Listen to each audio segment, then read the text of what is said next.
Howdy folks, and welcome back to The Good, the Bad and the Ugly in World of Tanks. And kicking off today's show, we have the Nutty Professor in the premium Tier 7 German tank destroyer, the E-25, in a random battle on Malinovka. But the Professor is not the only star of today's battle. This battle also co-stars Wesley 001 in the ISU-122S on the team. He's going to be famous for all the wrong reasons. Wesley has been quite quiet so far as people are chatting during the countdown to the battle, but the only reason he's been quiet is because he's been furiously right-clicking away, reporting every single Cromwell player in this battle, because they're all hackers and he doesn't like people in Cromwells. Young Wesley's going to be spending a lot more time using the right mouse button to report people during the course of this battle than he ever spends clicking the left mouse button, firing the gun on his ISU-122S. But we'll come back to Wesley in a moment. But now, it's all the Nutty Professor in the E-25. The E-25 is considered by many to be just that teeny little bit overpowered.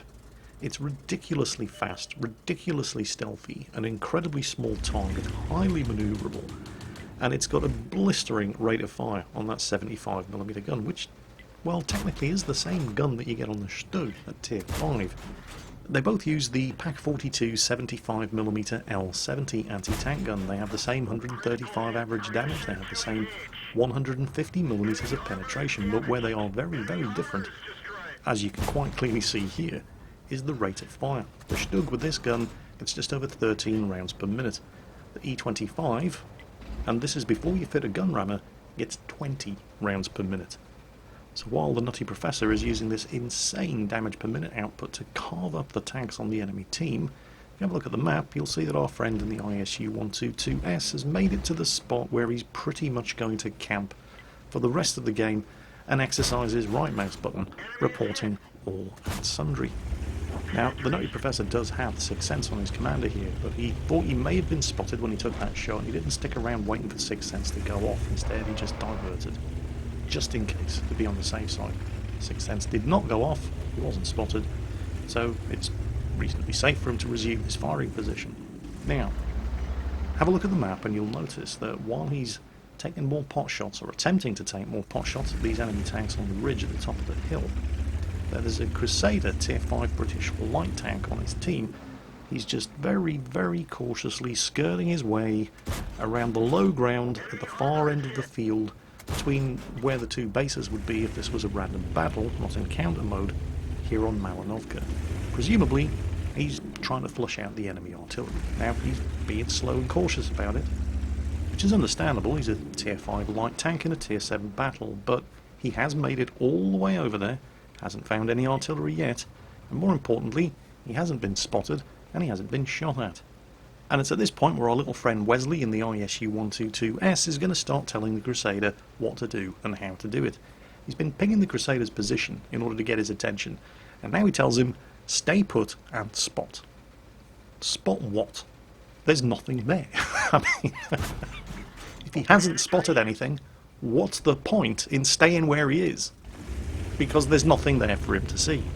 Secondly, that position the ISU-122S is in is low ground down there in the southeastern end of the map. He couldn't hit anything that the Crusader spotted from there anyway. But that's not going to stop him telling the Crusader what to do.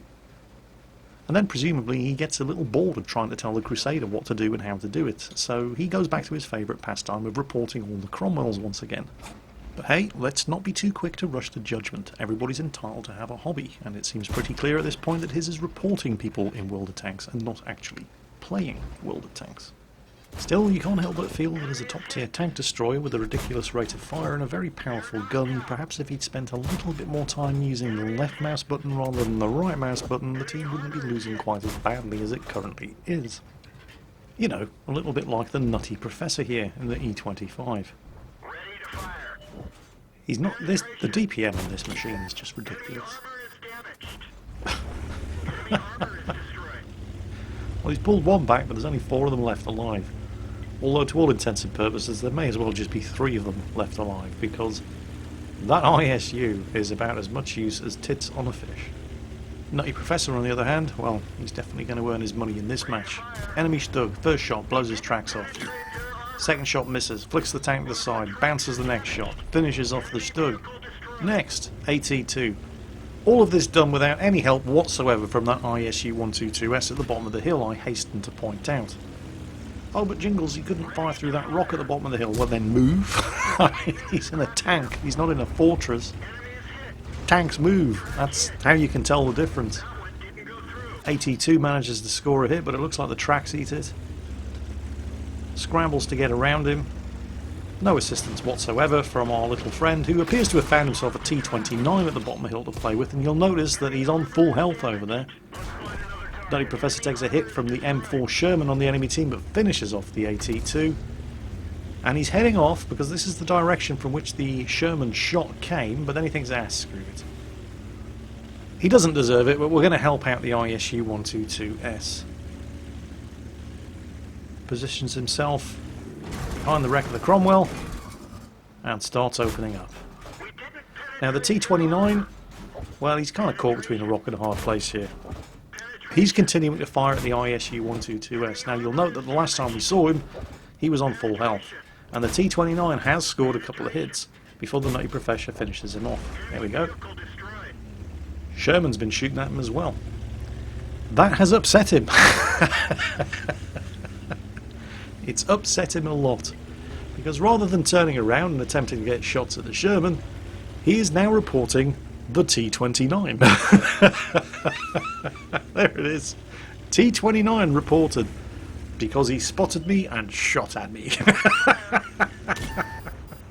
And there's the Sherman, and this match is all but over. Let's see how they did, shall we?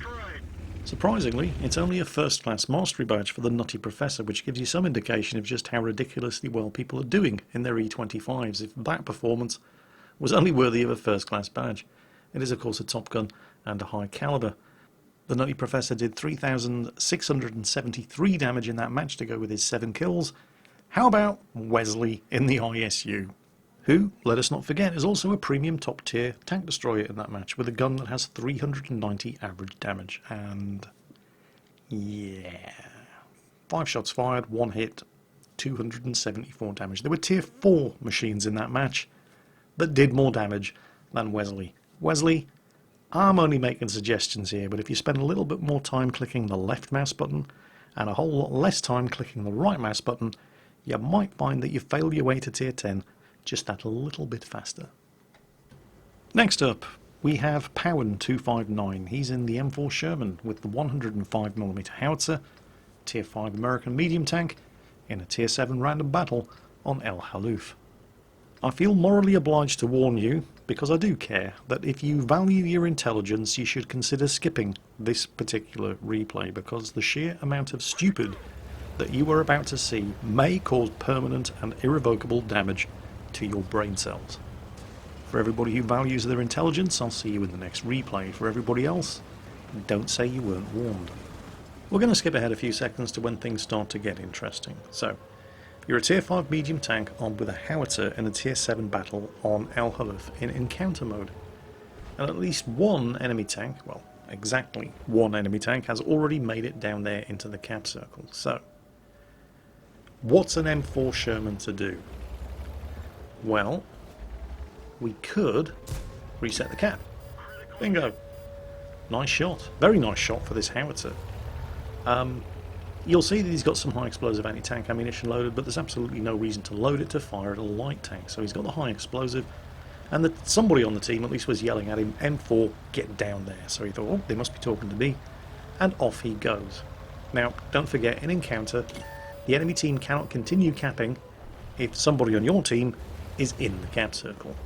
And that's what makes encounter on El Haluf interesting, because you've got this nice big sort of, well, it's not that big, but it's big enough to shield tanks from both teams while both being in the cap circle at the same time. So it makes things interesting. Now don't worry, it's not going to take long before we get to the stupid, and there's going to be a lot of it.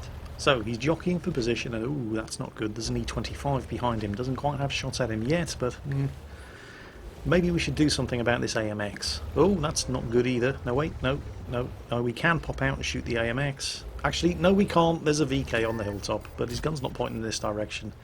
Oh crap, the E25, who is not shooting at him. Doesn't even appear to be aware that he's here. Well, alright. We'll reload and kill him. Bingo! Rear secure. Now, how about that AMX? Although we should probably deal with the Type T-34 that was poking around the corner first. Looks coming up from the rear, but he's miles away for the moment. And there's the Type T-34. And scored a good hit. Back off. Go through the reload cycle. Doesn't make sense to sit there trading shots with somebody who has a massively superior rate of fire. And here he comes again. Another decent hit. Dodges the return shot. Checking his rear. Doesn't want to get outflanked again. Seeing if he can get another shot at that Type T-34, and then, oh shit. That is an IS-2 Tier 7 Chinese heavy tank. And coming around the corner is a VK3001H Tier 5 heavy tank. He's been forced to give ground and retreat. The VK scored a couple of hits. He scored a couple of hits on the VK and things are looking really bad, and then at the last second he gets saved by a teammate, but out of the frying pan into the fire. He's now sitting here playing with the IS-2, and there's another Tier 6 heavy tank about to come around the corner, the VK3001P. And as if that wasn't bad enough, and it is bad enough, if you take a look at the minimap, there's an enemy Tier 7 medium T-34-100 about to pop up right behind him. And the only thing he's got going for him is the sheer incompetence of these enemy tanks. And the wreck of that 3001H in front of him. Look, there's the T-34-100, paying about as much attention as the E-25 did. Oh no, he's finally noticed that he's getting shot at by an M4 Sherman with a 105mm howitzer. The IS-2's dead. The T-34-100's dead.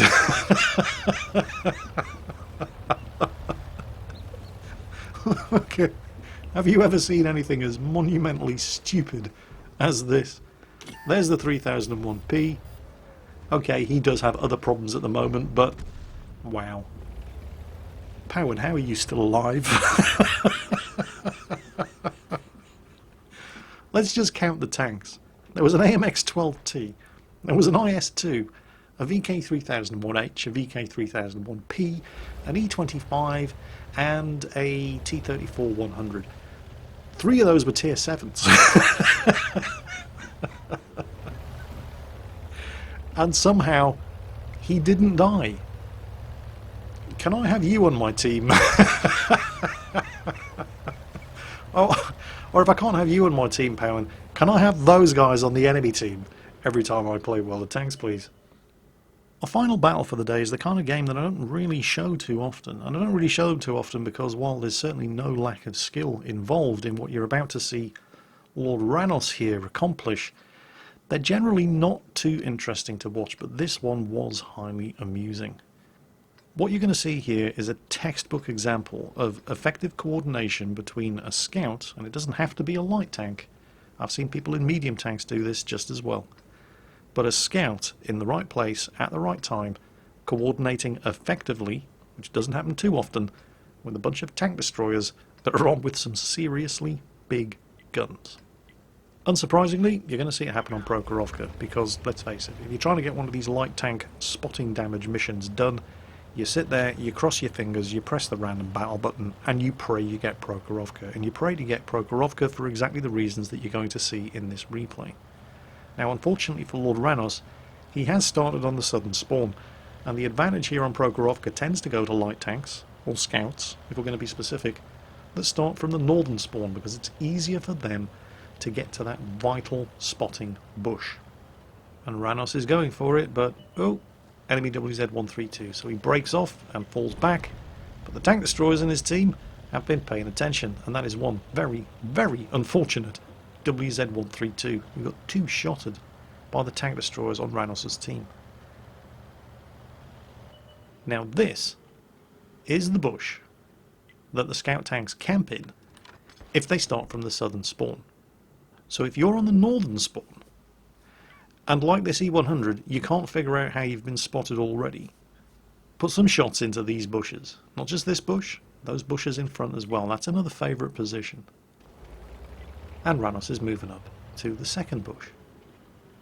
Now obviously, you've heard it all before, if you're going to be a successful passive scout, you need iron discipline. Do not pull the trigger on your gun. All that does is give you position away. You are here to spot targets for the big guns behind you, all of those lovely tier 9 and 10 tank destroyers, and depressingly often tier 9 and 10 heavy tanks as well, but hey, not today. It's just tank destroyers behind him, and there are some seriously big tank destroyers back there. There are two Guerrilla 15s with their 150mm guns, there's an Object 704 with its 152mm gun, and there's an Object 268 back there as well, which is seriously bad news for tanks like this E100. Particularly because their own eyes and ears in the shape of the WZ-132 got obliterated right at the start of the match. Look at them all, just sitting there going, "Feed me." And Lord Ranos is going to be only too happy to oblige. Is that a 59 pattern? It is.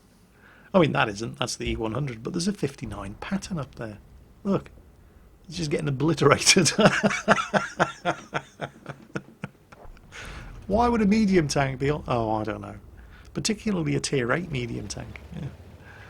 Oh well, that's more blood for the blood god and skulls for the skull throne. He's moving up. He's trying to get some better spots for the tank destroyers behind him. And this is the bush that WZ... Whoa, he's been spotted, he's been spotted. Move, move, move, move, move. Don't stop, don't stop, don't stop. Ooh, a Yag Tiger just fired at him. Well, that's bad news for the Yag Tiger, because firing has given his position away. And all of those tier 9 and 10 tank destroyers... Oh, look at that.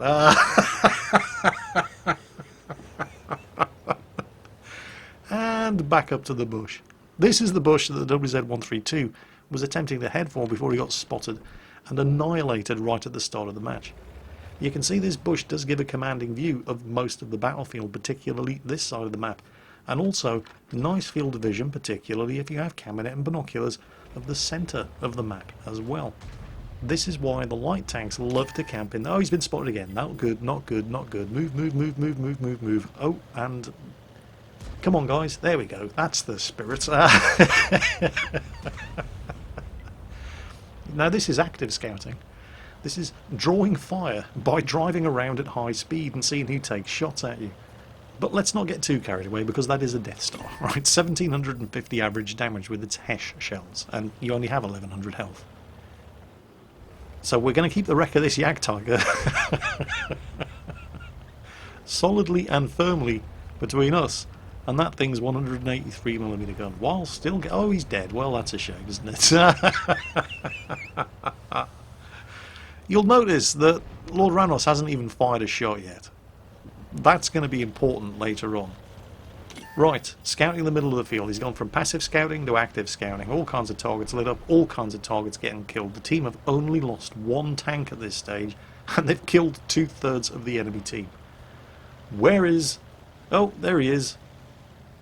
Is he going to take a shot? He doesn't need to, does he? He absolutely doesn't need to. Bang, dead. Right, who's next? A little bit of proximity spotting.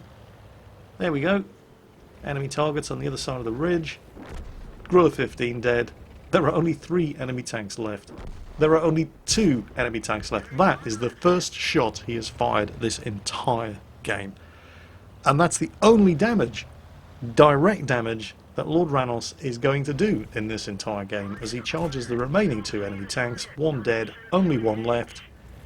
Gets behind him, and he's just dead before he even gets to pull the trigger. 238 damage done. Where do you think that's going to put him on the team list at the end of this match?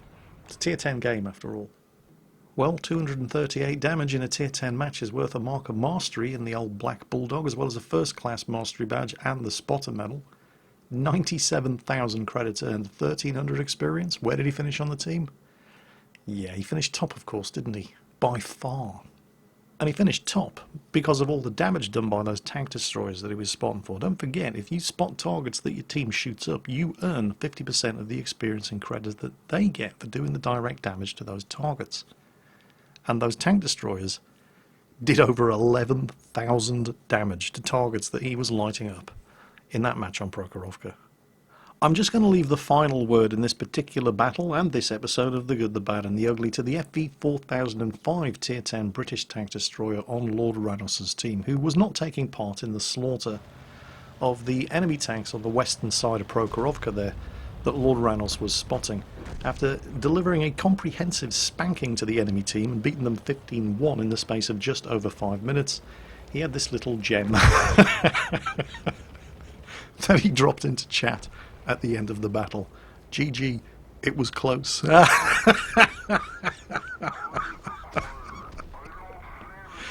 Well, at least somebody can see the funny side.